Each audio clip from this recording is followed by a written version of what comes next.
10 مرتبہ سورہ اخلاص پڑھو تو جنت میں ایک محل تیار ہو جاتا ہے، اور 20 مرتبہ سورہ اخلاص پڑھو تو 2 محل تیار ہو جاتے ہیں، اور 30 مرتبہ سورہ اخلاص پڑھو تو 3 محل تیار ہو جاتے ہیں۔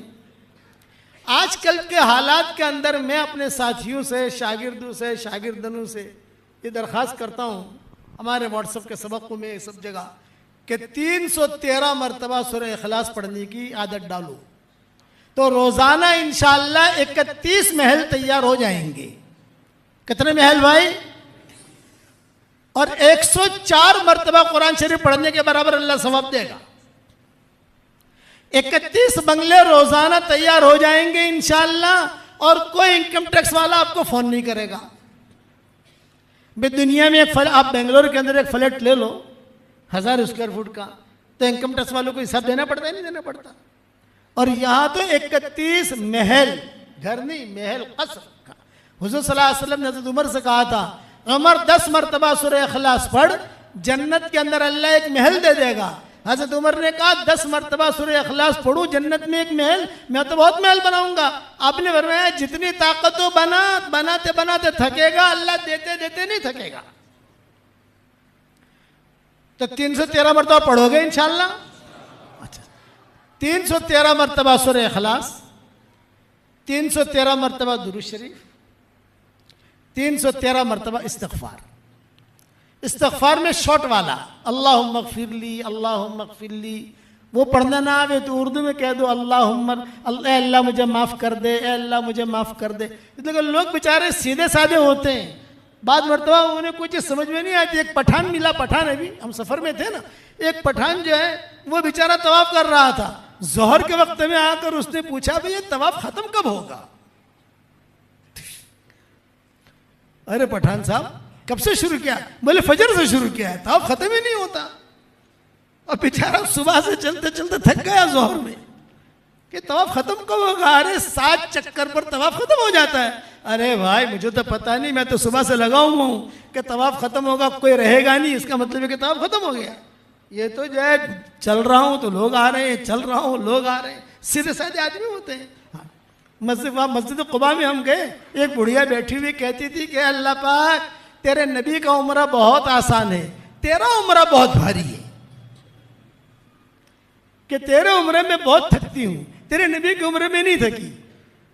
وہاں جا کر 2 رکعت نماز پڑھ لو، عمرے کا ثواب ملتا ہے کہ تیرے نبی کا عمرہ بہت اچھا ہے، ایسا مکہ میں کر دے نا اللہ پاک، تیرا عمرہ بہت بھاری ہے۔ سیدھے سادے لوگ بیچارے، تو ایسے لوگ ہوتے ہیں جنہیں عربی پڑھنا بھی نہیں آتا تھا، میں ان سے کہتا ہوں اتنا کہہ دو، اے اللہ مجھے معاف کر دے، اے اللہ مجھے معاف کر دے، اے اللہ مجھے معاف کر دے، مجھے معاف کر دے۔ 313 مرتبہ کرو گے انشاءاللہ؟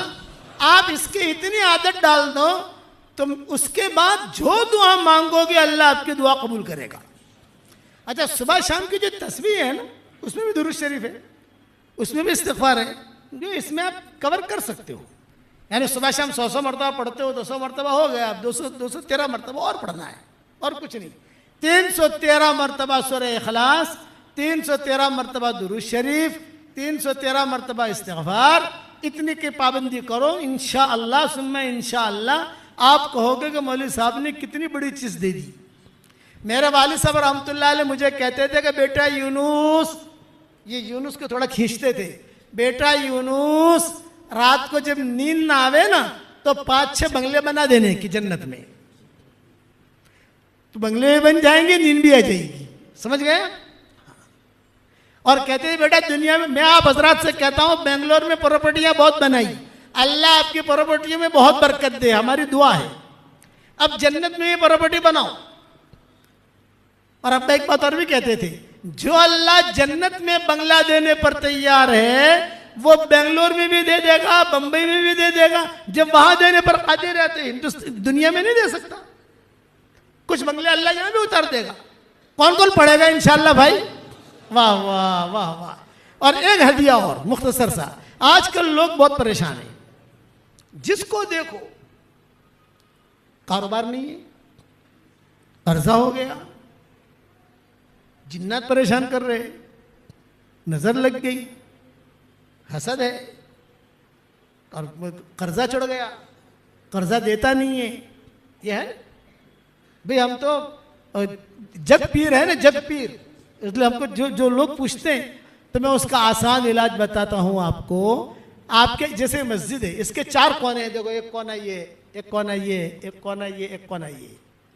ویسے ہر آدمی کے گھر کے 4 کونے ہوتے ہیں کمرے کے، کوئی بھی کمرہ ہو. آپ کے محل ہے، آپ کے پاس کئی کمرے ہیں، ایک کمرہ خالی پکڑ لو آپ. ہر کونے میں روزانہ آیت الکرسی پڑھا کرو اور دم کر دو بس. آپ کے 5 بیڈ روم ہیں تو 5 بیڈ روم میں پڑھنا ضروری نہیں ہے. 5 بیڈ روم میں 3 ہال ہے، سب جگہ پڑھنا ضروری نہیں ہے. آپ ایک بیڈ روم کو پڑھ لو ایک بیڈ روم میں، دوسرے دن دوسرے بیڈ روم پکڑ لو، تیسرے دن تیسرا پکڑ لو ایسا. اور اگر سب کو نہیں کرنا ہے، ایک ہی میں پڑھتے رہنا ہے تو ایک ہی میں پڑھو. 4 کونوں میں 4 مرتبہ آیت الکرسی پڑھو تو اس سے 2 فائدے ہوں گے. یہ جتنی پریشانیاں ہیں وہ پریشانیاں بھی دور ہو جائے گی انشاءاللہ، اور اللہ مال بھی بہت دے گا. یہ حضرت عبد الرحمن ابن عوف کا معمول تھا، روزانہ پڑھتے تھے. عبد الرحمن ابن عوف کہتے تھے کہ دیکھو یہ میرا معمول ہے، میں کرتا ہوں. اللہ نے مجھے 4 بیویاں دی، اتنا مال دیا. جب ان کا انتقال ہوا تو اتنا سونا نکلا ان کے گھر میں سے، جب اس کو کاٹنے لگے تو جو کدالی ہوئی تھی کدالی بھی ٹوٹ گئی. اتنا سونا تھا اور صحت مند تھے عبد الرحمن ابن عوف، صحت مند. حضور صلی اللہ علیہ وسلم نے انہیں صادق الایمان کہا تھا. جب حضور کا انتقال کا وقت قریب آیا تو مائیں بیٹھی تھی آپ کے انتقال سے پہلے، تو ام سلمہ نے پوچھا حضرت آپ تو دنیا سے جا رہے ہو تو آپ کے بعد ہمارے گھر خرچے کا کیا ہوگا؟ یہ سوال کیا تھا ام سلمہ نے کہ آپ تو جا رہے ہو ہمارے گھر خرچہ کھانا پینا. تو حضور نے آنکھیں کھولی اور یہ فرمایا کہ ایک صادق الایمان آدمی آئے گا جو تمہارا پورا خرچہ اٹھائے گا. نام نہیں لیا تھا، اتنا جملہ کہا تھا کہ ایک صادق الایمان آئے گا وہ تمہارا خرچہ اٹھائے گا. مائیں کہتی تھی جب حضور نے کہہ دیا تو مطمئن ہو گئی. جب حضور کا انتقال ہو گیا تو انتظار کرتے تھے کون صادق الایمان آتا ہے، کون آتا ہے. یہ عبد الرحمن ابن عوف آئے اور انہوں نے جو ہے سارا کا سارا باغ جو تھا ماؤں کے لیے وقف کر دیا. عبد الرحمن ابن عوف نے کچھ ساری آمدنی جو ہوتی تھی ماؤں کو بھیجتے تھے. کچھ حالات آئے باغ بیچنا پڑا تو جب بہت رقم آئی تو رقم بھی ساری ماؤں کو دی. حضرت عائشہ کہتی تھی عبد الرحمن ابن عوف کا پوتا تھا، پوتا وہ کھیلتا کھیلتا حضرت عائشہ کے کمرے میں چلا جاتا تھا تو حضرت عائشہ اسے اپنے سینے سے لگاتی تھی اور کہتی تھی بیٹا تیرے دادا کے لیے روزانہ میں دعا کرتی ہوں کہ اللہ اس کے دادا کو جنت کے سلسبیل چشمے سے پانی پلا. روزانہ دعا کرتی ہوں، تیرے دادا کے ہم پر بڑے احسانات ہیں. یہ عبد الرحمن ابن عوف کا معمول تھا. تو اب کرو گے انشاءاللہ آیت الکرسی. اور تیسری بات، جو مجھے اپنی دعاؤں میں یاد رکھتا ہے میں اس کے لیے دعا کرتا ہوں. آپ میرے لیے دعا کرو گے تو میری دعا میں پارٹنر رہو گے انشاءاللہ، کرو گے انشاءاللہ. اور چوتھی بات، میرے سبق سنتے رہو. آپ مولانا یونس پالم پور انسٹاگرام پر چلے جاؤ تو روزانہ آپ کو نئی نئی نئی باتیں سننے ملیں گی روزانہ. آج کل حضور صلی اللہ علیہ وسلم کی سیرت چل رہی ہے تو 102 پارٹ ہوئے ہیں اور 300 پارٹ میں نے تیار کیے ہیں. اس میں حضرت عمر کا قصہ چل رہا ہے، کسی کا قصہ چل رہا ہے. وہ سارے آپ کو تھوڑی تھوڑی باتیں کان پر پڑے گی کہ کیا سیرت ہے حضور کی. ہاں، جناتوں کے قصے میں نے بیان کیے، بہت کچھ بیان کیا ہے. یہ مضمون جو میں نے بیان کیا یہ امام صاحب کی برکت ہے. جناتوں کا جو میں نے بیان کیا، حالانکہ جناتوں کا بیان زیادہ ہوا نہیں، بیچ میں آ گئی دوسری باتیں. جناتوں کا مستقبل مجھے بیان کرنا تھا، اللہ جب توفیق دے گا تو دوسری مرتبہ آگے بیان کریں گے انشاءاللہ. اب یہ بتاؤ اللہ کے راستے میں نکلو گے کہ نہیں نکلو گے بھائی؟ سارا مجمع یہ نیت کرے کہ ہمیں دین کا کام کرنا ہے، اور دین کے کام کرنے کے لیے آسان شکل ہے دعوت و تبلیغ. یہ آسان ہے. آپ قرآن کا ترجمہ نہیں کر سکتے، آپ بیان نہیں کر سکتے، آپ جو ہے لمبی چوڑی باتیں لوگوں کو نہیں سمجھا سکتے، لیکن اللہ کے راستے میں نکل کر کبھی 3 دن کے لیے نکلو، کبھی چلے کے لیے نکلو، کبھی 3 چلے کے لیے، جیسے فرصت ملے آپ کو، لیکن دین پر رہنے کی کوشش کرو. اللہ علیہ وعلا آلہ واصحابہ وبارک وسلم تسلیما کثیرا کثیرا. اما بعد فاعوذ باللہ من الشیطان الرجیم. بسم اللہ الرحمن الرحیم یا ایہا الذین آمنوا اذکروا اللہ ذکرا کثیرا وسبحوه بکرة وأصیلا هو الذی یصلی علیکم وملائکته ليخرجكم من الظلمات إلى النور وكان بالمؤمنين رحيما تحيتهم يوم يلقونه سلام وأعد لهم أجرا كريما يا أيها النبي إنا أرسلناك شاهدا ومبشرا ونذيرا وداعيا إلى الله بإذنه وسراجا منيرا وبشر المؤمنين بأن لهم من الله فضلا كبيرا ولا تطع الكافرين والمنافقين ودع أذاهم وتوكل على الله وكفى بالله وكيلا صدق الله العظيم. قابل احترام بھائیوں، دوستوں، بزرگوں، پیدل حج کرنا یہ بہت آسان ہے. پیدل جماعت میں سال لگانا یہ بہت آسان ہے. عمرہ کرنا یہ بہت آسان ہے. مسجد بنانا یہ بھی بہت آسان ہے. مدرسے بنانا یہ بھی بہت آسان ہے. پڑھنا پڑھانا، بیان کرنا، گشت کرنا یہ چیزیں آسان ہیں. لیکن اپنے دل کو صاف رکھنا یہ بہت مشکل ہے. گھر جا کر اسے سوچنا میں نے کیا کہا ہے. جب تنہائی میں آپ جاؤ نا گھر، بالکل ذہن فارغ ہو، تو سوچنا کہ مولوی صاحب نے کیا بات کہہ دی. اب یہ ہمارے سارے دین کے جتنے معاملات ہیں وہ آسان ہیں، کوئی مشکل نہیں ہے. مسجد بنانا بھی آسان ہے. پیدل جماعت میں زیادہ سے زیادہ آدمی سال لگائے گا. کتنا لگائے گا؟ 3 چلے لگاتے ہیں، 7 چلے لگاتے ہیں، پڑوس میں 7 چلے لگاتے ہیں. لیکن دل صاف رکھنا یہ بہت مشکل ہے. اس لیے اللہ کا جو معاملہ ہوتا ہے وہ دل کی صفائی کے ساتھ ہوتا ہے. یعلم اللہ فی قلوبکم خیرا یؤتکم خیرا.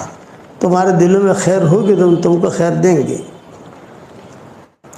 بیوی بھی سوئی ہوئی ہے، شوہر بھی سویا ہوا ہے، اور دونوں کے دلوں کے اندر کچرا بھرا ہوا ہے. کہاں سے اللہ کی مدد آئے گی؟ کہ صاحب ہم مسجد میں نماز بھی پڑھ رہے ہیں اور ہمارے دل جو ہے تحسبهم جميعا وقلوبهم شتى. یہ قرآن میں ہے، تحسبهم جميعا وقلوبهم شتى. ان کو سب کو دیکھیں گے آپ کے بالکل جو ہے ایسے اچھے طریقے سے بیٹھے ہوئے ہیں، نماز پڑھ رہے ہیں، سب پڑھ رہے ہیں، لیکن دلوں کے اندر اختلاف ہے. کس کے دل میں کیا، کس کے دل میں کیا، کس کے دل میں کیا. تو اللہ کا جو معاملہ ہوتا ہے وہ دل کے ساتھ ہوتا ہے. اسی لیے حدیث شریف میں آتا ہے کہ اللہ تعالیٰ تمہاری صورتوں کو نہیں دیکھتا، کہ تمہارے مال کو بھی نہیں دیکھتا کتنا مال ہے، لیکن ڈائریکٹ اللہ کی نگاہ انسان کے دل پر جاتی ہے. دل میں اگر گند بھری ہوئی ہے تو کوئی عبادت قبول نہیں ہوگی، اور دل صاف ہے تو عبادت بھی قبول ہوگی، دعا بھی قبول ہوگی. عشاء کی نماز ہم نے پڑھی اور دل کے اندر کچرا بھرا ہوا ہے، کسی کے بارے میں حسد ہے، کسی کے بارے میں بدگمانی ہے، کسی کے بارے میں کیا ہے، کسی کے بارے میں کیا ہے، تو کیا کہتے ہیں کہ نیکیاں مل جائیں گی. فرشتہ کیا لکھے گا کہ اس نے عشاء کی نماز پڑھ لی، فرض ادا ہو گیا. لیکن اس نماز پر جو نتیجہ نکلتا ہے وہ نہیں نکلے گا، وہ نہیں نکلے گا.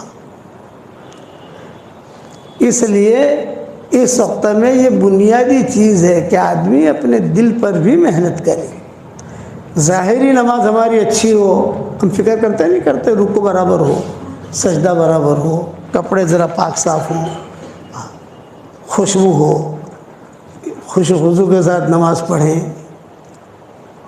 اس سے زیادہ ضروری ہے کہ آدمی کا دل جو ہے صاف ہونا چاہیے. جس کے دل صاف ہوتے ہیں اس کو ہوائیں بھی سلام کرتی ہیں،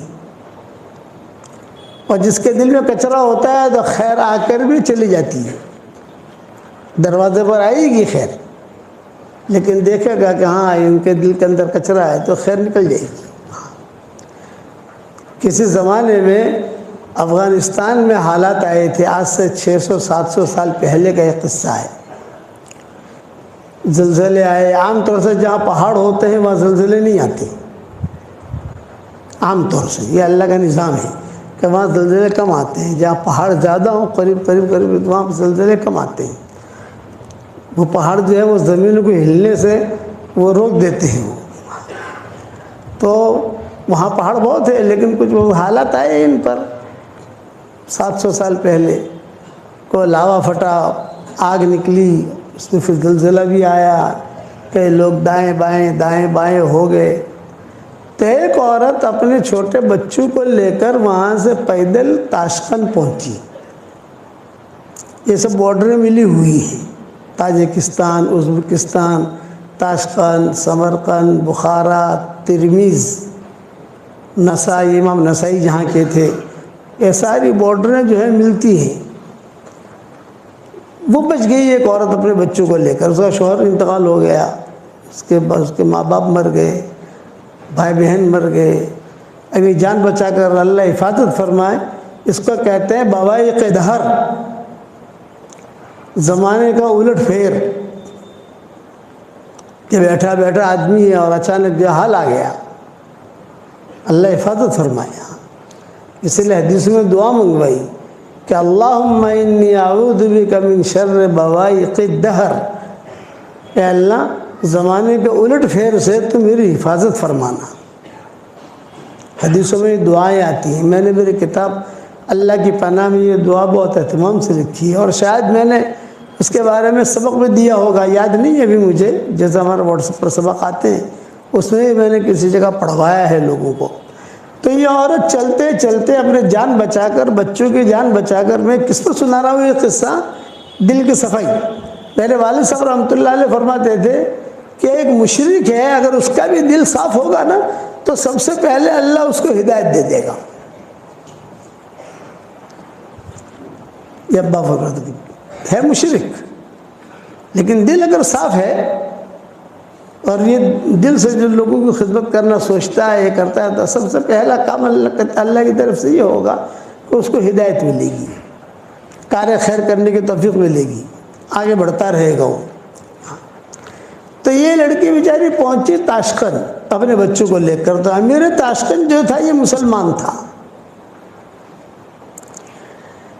سیدھی گئی وہاں پر، اور وہاں جا کر اس نے اس سے کہا کہ دیکھ میں جو ہے سید گھرانے کی ہوں، اور افغانستان سے چلتے چلتے چھوٹے بچوں کو لے کر آئی ہوں.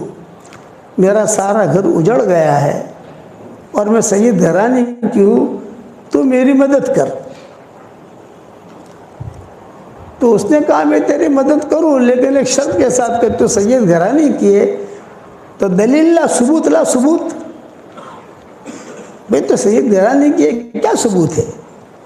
کوئی رستے میں چلتے چلتے کہہ دے میں سید گھرانے کا ہوں تو ایسا تو مانا نہیں جاتا. کوئی ثبوت ہوتا ہے، تیرے پاس سند ہو، تیرے پاس ثبوت ہو، تیرے پاس کوئی دلیل ہو تو لا. تو اس لڑکی نے کہا کہ میں ثبوت کہاں سے لاؤں، سارا گھر ہی اجڑ گیا میرا، میرے پاس کوئی ثبوت نہیں ہے. تو اس بات سے وہ جو امیر تاشقند تھا اس نے کہا میں مدد نہیں کرتا. تھا مسلمان، خیر اس کے گھر پر آئی لیکن خیر کی قدر نہیں کی اس نے.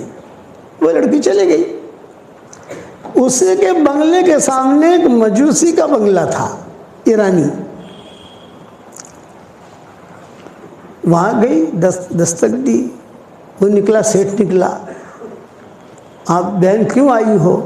یہ فرمایا کہ میں جو ہے سید گھرانے کی ہوں اور بہت حالات میں آئی ہوں اور آپ میری مدد کریں. تو اس نے کہا اچھا تم سید گھرانے کی ہو، بنت رسول حضور صلی اللہ علیہ وسلم کی بیٹی. ہاں ارے آ جاؤ آ جاؤ آ جاؤ آ جاؤ، بہت اکرام کیا، حالانکہ وہ مجوسی تھا، وہ امیر جو تھا وہ مسلمان تھا اور یہ مجوسی تھا، لیکن صاف دل کا تھا، معاملات کا کلیئر تھا۔ تو چنانچہ کتابوں میں لکھا ہے کہ دیکھو یہ 3 کمرے جو ہے وہ تیرے ہیں،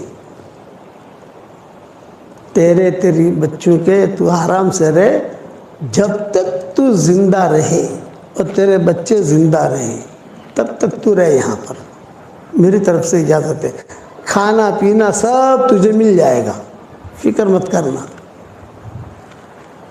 خیر لڑکی خوش ہو گئی کہ اس مسلمان نے مدد نہیں کی، یہ مجوسی نے مدد کی۔ رات کو وہ جو امیر تاشقند تھا یہ سویا، اس نے خواب میں دیکھا کہ جنت سجی ہوئی ہے، لدی ہوئی ہے، اور حضور صلی اللہ علیہ وسلم وہ جنت کی چابی لے کر باہر کھڑے ہیں۔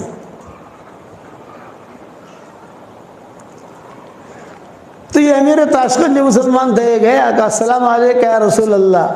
آپ نے کہا وعلیکم السلام۔ تو یہ چابی کس کی ہے جنت کی؟ تو آپ نے کہا مومن کی ہے، مومن کی۔ تو اس نے کہا میں بھی مومن ہوں۔ تو آپ نے کہا اچھا تو مومن ہے، دلیل لا، ثبوت لا، ثبوت، سند، کیا دلیل ہے کہ تو مومن ہے؟ جب آپ نے اتنا جملہ کہا خواب میں کہ تو دلیل لا، ثبوت لا، سند لا، وہ سمجھ گیا۔ پھر حضور صلی اللہ علیہ وسلم نے ڈانٹا اس کو خواب میں، میری بیٹی تیرے پاس آئی تھی اور کہا میں سید گھرانے کی ہوں، اور تو نے دلیل مانگی، ثبوت مانگا، سند مانگی، اور تو نے اس کی مدد نہیں کی، تو میں تجھے چابی کیسے دوں؟ تو مومن ہے، دلیل لا۔ خیر وہ حضور نے جب ڈانٹا تو وہ گھبرا کر کھڑا ہو گیا، خواب اس کا پورا ہو گیا۔ اسے پتا تھا کہ یہ لڑکی گئی ہے مجوسی کے یہاں، سیدھا گیا یہ مجوسی کے یہاں اور کہا انا الملک، میں بادشاہ ہوں، یعنی یہاں کا امیر تو میں ہوں۔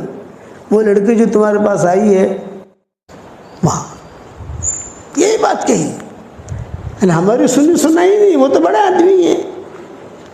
تو ساتھیوں نے کہا جو تم نے بات کہی ہے وہی بات تقی صاحب نے فلاں جگہ کہی۔ ایک چیز دیکھی میں نے وہاں کہ دل بہت صاف،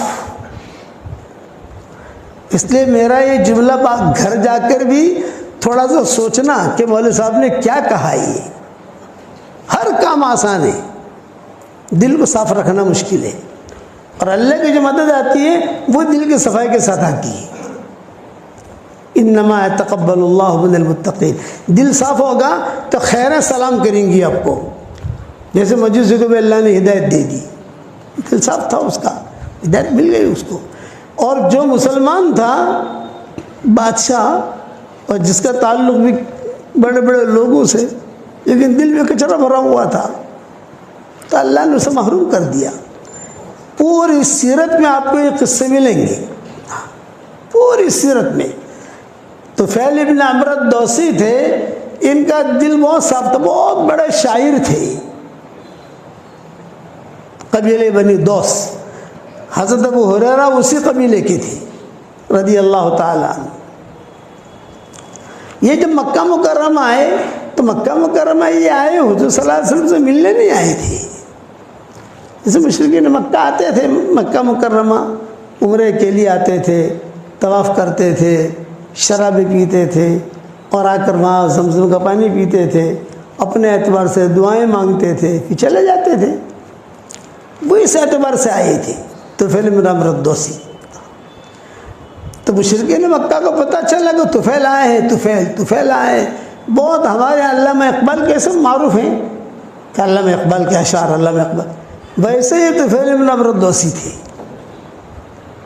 عربوں میں اچھے اچھے اشعار پڑھتے تھے تو لوگ جو ہے وہ جھوم جاتے تھے، بڑے بڑے اچھے اشعار پڑھے، بہت اچھے اشعار پڑھے، اور پڑھو اور پڑھو اور پڑھو۔ یہ طفیل بن عمرو الدوسی، دل کے صاف، دل میں کوئی کچرا نہیں۔ یہ جب مکہ مکرمہ پہنچے تو مشرکین مکہ نے دیکھا کہ ارے طفیل آئے، طفیل اتنا بڑا آدمی آیا ہے، بہت لبیب، ان کو کہتے تھے طفیل ابن عمرو الدوسی کان شاعرا کان لبیبا، یہ ان کا نام تھا، کان شاعرا کان لبیبا، لبیب کا مطلب یہ بہت زیادہ عقل مند، معمولی اشارہ بھی سمجھ لے۔ تو مشرکین مکہ نے ان کو گھیر لیا اور گھیر کر یوں کہا کہ طفیل تم یہاں مکہ میں آئے ہو، لیکن تمہیں پتہ چلنا چاہیے ایک آدمی ہے جس کا نام محمد احمد ہے، وہ اپنے آپ کو کہتا ہے میں اللہ کا نبی ہوں، تو تم جو ہے اس کی بات مت سننا، اس کی بات میں اتنا جادو ہے کہ تمہارے شہر میں جادو نہیں ہے، تم جو اشعار پڑھتے ہو اشعار میں جادو نہیں ہے، بس اس کی بات تمہارے کان میں نہ پڑے۔ خوفنی، حدیثوں کو جملہ خوفنی، ڈرایا مجھے، بہت ڈرایا، بہت ڈرایا، اور میں ڈر بھی گیا۔ انسان جو ہے یہ تو کمزور ہے نا، کسی چیز کے بارے میں کچھ کہو، یہ کہو بکری کو دیکھنا مت، بکری کو دیکھنا مت، اتنی بات تم چلاؤ تو لوگ یہ واقعہ دیکھنا چھوڑ دیں گے اس کو۔ انسان اثر لیتا ہے، جنات اثر نہیں لیتا، انسان جلد باز ہے، جنات جلد باز نہیں ہے، انسان جھگڑالو ہے، جنات جو جھگڑالو نہیں ہے۔ اسی لیے قرآن میں کہا وَكَانَ الْإِنسَانُ أَكْثَرَ شَيْءٍ جَدَلًا، انسان جھگڑالو، جنات کے بارے میں اللہ نے نہیں کہا یہ جھگڑالو ہے۔ وَكَانَ الْإِنسَانُ عَجُولًا، انسان جلد باز ہے، اِذَا مَسَّهُ الشَّرُّ جَزُوعًا وَإِذَا مَسَّهُ الْخَيْرُ مَنُوعًا، یہ انسان کی صفتیں بیان کی ہیں، جناتوں کی صفت بیان نہیں کی کہ ان کے یہاں جلد بازی نہیں ملے گی، ان کے یہاں جھگڑا نہیں ملے گا، بتھم بتھا تھوڑی بہت تو ہوگی، لیکن ہماری طرح جھگڑے نہیں ہوں گے کہ اس کو قتل کر دے وے، اس کو قتل کر دے وے، اس کا مال ہڑپ کر جاوے، اس کا مال ہڑپ کر جاوے، یہ چیز نہیں، اپنی زندگی گزاریں گے وہ۔ تو یہ انسان کے بارے میں کہا وَكَانَ الْإِنسَانُ أَكْثَرَ شَيْءٍ جَدَلًا، ان لوگوں نے جو مکہ والوں سے اتنا ڈرایا، اتنا ڈرایا، تو طفیل ابن عمرو الدوسی کہتے تھے کہ مجھے اتنا ڈرایا یار، میں نے کبھی کسی کی برائی اتنی سنی نہیں جتنے انہوں نے حضور کے کیے۔ اور پھر اتفاق ایسا ہوا کہ حضور صلی اللہ علیہ وسلم تشریف لائے حرم میں اور آپ نے نماز کی نیت باندھ دی، تو مشرکین مکہ نے کہا دیکھ وہ کھڑے ہیں، وہ کھڑے ہیں، وہ ہے محمد، وہ بات مت سننا، وہ کھڑے دیکھ۔ اب میں اتنا ڈرا، میں نے کہا مجھے روئی لا کر دو کہیں سے، روئی طواف کرنا ہے، تو وہ طواف کرنا ہے، تو مجھے جو ان کی تم لوگوں نے ڈرایا ہے کہ اس کی بات تیرے کان میں نہیں پڑے، تیرے کان میں اگر اس کی بات پڑ گئی یا اس کی کوئی آواز پڑ گئی تو گیا۔ تو طفیل ابن عمرو الدوسی کہتے تھے میں نے روئی لی اور روئی لے کر اپنے دونوں کانوں میں ڈالی اور میں نے بیت اللہ کا طواف شروع کیا، خدا کا کرنا، بیت اللہ کا طواف شروع کیا۔ تو حضور صلی اللہ علیہ وسلم جہاں نماز پڑھتے تھے وہاں قریب جب پہنچتا تو زور سے ہوا آتی اور وہ ہوا دونوں روئی نکلتی تھی، 7 چکروں میں ایسا ہوا کہ جہاں قریب جاؤں تو دونوں روئی جو ہے وہ ہوا نکال دے، اور حضور کے قریب سے گزروں تو کچھ نہ کچھ سمجھ گئے نا، آواز کان میں پڑ جاوے،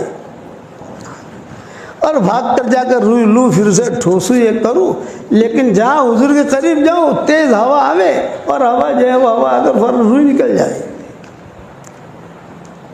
تو میں نے یہ سوچا، طفیل ابن عمرو الدوسی کہتے تھے صاف دل کے آدمی تھے، کچرا نہیں تھا۔ آج آپ لوگ نیت کرو کہ ہمیں ہمارے دلوں کو صاف رکھنا ہے، اور بہت تنہائی میں بیٹھ کر یہ میرا مضمون سوچنا کہ پیدل جماعت میں وقت لگانا بھی آسان ہے، اور پیر کے پاس جانا بھی آسان ہے، مرید بننا بھی آسان ہے، مرید بنانا بھی آسان ہے، قرآن پڑھنا بھی آسان ہے، پیدل حج کرنا بھی آسان ہے، زکوٰۃ نکالنا بھی آسان ہے، لیکن دل کو صاف رکھنا یہ کڑا امتحان ہے، بہت سخت امتحان ہے۔ اس لیے ختم اللہ علی قلوبہم وعلی سمعہم وعلی ابصارہم غشاوہ، پہلے دل لائے، فی قلوبہم مرض فزادہم اللہ مرضا، دلوں کے اندر بیماریاں تھی تو بیماری کو اللہ نے اور بڑھا دیا۔ تو طفیل بن عمرو دوسی کہتے تھے میں نے جب طواف پورا کر لیا تو میرے دل میں یہ بات آئی کہ یار طفیل تو بہت بڑا شاعر ہے، لبیب ہے، سمجھدار ہے، ذرا محمد سے بات تو کرو۔ بیٹھ گئے حضور کے پاس اور حضور صلی اللہ علیہ وسلم سے کہا کہ آپ کون ہیں، کیا چاہتے ہیں آپ کے گھر والے، آپ کے سب رشتہ دار یہ سارے کے سارے آپ کی مخالفت کرتے ہیں۔ آپ نے فرمایا میں کچھ نہیں چاہتا۔ حضور صلی اللہ علیہ وسلم نے قرآن کی آیتیں پڑھنی شروع کی۔ قرآن تو قرآن ہے، قرآن ایسا کلام ہے کہ جس کا دل صاف ہوگا تو ڈائریکٹ دل پر اثر کرے گا، اور جس کے دل میں کچرا ہوگا وہ اس کا دل اثر کرے گا ہی نہیں۔ قرآن کا کوئی اثر نہیں ہوگا اس پر۔ اسی لیے حضور صلی اللہ علیہ وسلم دعا مانگتے تھے کہ اللہم طہر قلبی من النفاق، اے اللہ میرے دل کو تو پاک کر نفاق سے۔ اور نبی منافق ہو سکتا ہے بھائی؟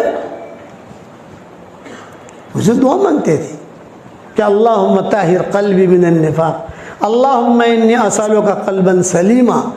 آپ نے فرمایا جب لوگ مال بہت جمع کریں نا، یہ صحیح حدیثوں میں آتا ہے، صورت میں آج کل مال بہت آ رہا ہے نا بھائی، ارے ہاں تو کہو یار، کتنا ہم کو بھی تو انداز لگتا ہے، ہم گلی میں داخل ہوتے ہیں سمجھ جاتے ہیں کتنا اوپر جا رہا ہے کتنا نیچے آ رہا ہے، ساری دنیا میں جاتے ہیں۔ تو جب مال لوگ بہت جمع کریں تو اللہ تعالیٰ سے دل کی صفائی مانگو، اللہم انی اسألک قلبا سلیما۔ لمبی حدیث ہے، اس کا ایک ٹکڑا میں نے کہہ دیا کہ اللہم انی اسألک قلبا سلیما الا من اتى اللہ بقلب سلیم۔ قرآن میں اذ جاء ربہ بقلب سلیم، تو یہ طفیل بن عمرو دوسی جو تھے یہ قلب سلیم والے تھے۔ حضور صلی اللہ علیہ وسلم نے کچھ نہیں کہا، حضور نے قرآن کی آیتیں پڑھی۔ بس جہاں حضور نے قرآن کی آیتیں پڑھی تو پہلے یوں دیکھتے تھے حضور کو، اور وہ جو ہے حضور قرآن کی آیت پڑھتے گئے آہستہ آہستہ آہستہ آہستہ، ان کی نگاہیں نیچے ہوتی گئی۔ یہ پہلے پاؤں پھیلا کر بیٹھے تھے، بعد میں پاؤں جو ہے سکڑ لیے۔ قرآن ہے۔ تو پھر حضور صلی اللہ علیہ وسلم سے پوچھا تھا آپ چاہتے کیا؟ میں کہتا ہوں مسلمان ہو جائے، کامیاب ہو جائے گا تو۔ یہ کہاں چکروں میں پڑھا ہے اس کے، تو مجھے کیا کرنا پڑے گا؟ یہ فرمایا کہ تم کلمہ پڑھ لے، مجھے اللہ کا نبی مان لے۔ مسلمان ہو گئے وہ۔ وہاں مشرکین مکہ دیکھ رہے تھے، وہ کہہ رہے تھے کہ ارے یار یہ بھی جو ہے نا اس کے باتوں میں آ گیا، یہ باتیں کر رہا ہے، اب ہاتھ ہلنے بند ہو گئے ہیں، پاؤں بھی سکڑنے لگے ہیں، اور آنکھیں بھی نظریں بھی جو ہے نیچے ہونے لگی ہے، مانو نہ مانو یہ مسلمان ہو گیا۔ اچھا یہ معالج بھی تھے، علاج بھی کرتے تھے، جنات وغیرہ کا علاج، جنات ہو جادو ہو، یہ تو شروع سے چلا آ رہا ہے نا، جنات جادو، تو یہ علاج بھی تھے، وہ علاج بھی کرتے تھے۔ تو مشرکین مکہ نے کہا تھا ان کو کہ دیکھو ذرا دماغ ابن ثعلبہ کو بھی کہا تھا، دماغ کو بھی کہا تھا، ان کو بھی کہا تھا کہ دیکھو تم جاؤ، تو اس کی بات مت ماننا، ایسا لگ رہا ہے کہ محمد پر جادو ہو گیا ہے، کسی کا نظر لگ گئی ہے، تو ذرا علاج بھی کر دینا۔ تو انہوں نے کہا ٹھیک ہے میں علاج کر لوں گا، بے فکر رہو۔ اب جب حضور صلی اللہ علیہ وسلم گھر میں گئے تھے، پیچھے پیچھے گھر تک چھوڑنے گئے، وہاں ساری ٹولی دیکھ رہی تھی، یہ تو حضور کے ساتھ جا رہے ہیں، اور حضور صلی اللہ علیہ وسلم گھر میں چلے گئے۔ گھر میں جانے سے پہلے انہوں نے کہا طفیل بن عمرو دوسی نے کہ حضرت میں میری قوم کا بڑا ہوں، اور ساری قوم جو ہے یہ مجھے اپنا بڑا مانتی ہے۔ ابو ہریرہ جو تھے اسی قبیلے کے تھے، قبیلے بنے دوست کے تھے ابو ہریرہ، بعد میں مسلمان ہوئے ہیں۔ اب طفیل بن عمرو دوسی کو مارنے والے یہ ابو ہریرہ تھے۔ ارے کیا تو اسلام کی بات کر رہے ہیں یہاں پر ہمارے گاؤں میں آ کر؟ یہ اسی قبیلے کے تھے، طفیل بن عمرو دوسی کے قبیلے کے ابو ہریرہ۔ تو حضور صلی اللہ علیہ وسلم نے فرمایا کہ ہاں تم تمہارے قوم میں جاؤ اور ان کو اللہ رسول کی طرف دعوت دو، کوئی بات نہیں ہے، تم جاؤ دعوت دینا۔ یہ کہہ کر طفیل بن عمرو دوسی جو ہے لوٹے تو مشرکین مکہ نے پکڑ لیا، ارے طفیل کیا ہوا؟ یہ فرمایا میں گیا تو تھا ان کے علاج کرنے کے لیے، لیکن انہوں نے میرا علاج کر دیا۔ میں گیا تھا محمد کے علاج کرنے کے، محمد کا علاج کروں، تو انہوں نے میرا علاج کر دیا اور میں مسلمان ہو گیا۔ تو مکہ والوں نے کیا کہا؟ ہمارا تمہارا کوئی جوڑ نہیں، کوئی بات نہیں، تمہارا تم سے دوست رکھنے کا مجھے کوئی فائدہ بھی نہیں ہے، یعنی مجھے تمہاری ضرورت بھی نہیں ہے، کوئی مسئلہ نہیں ہے۔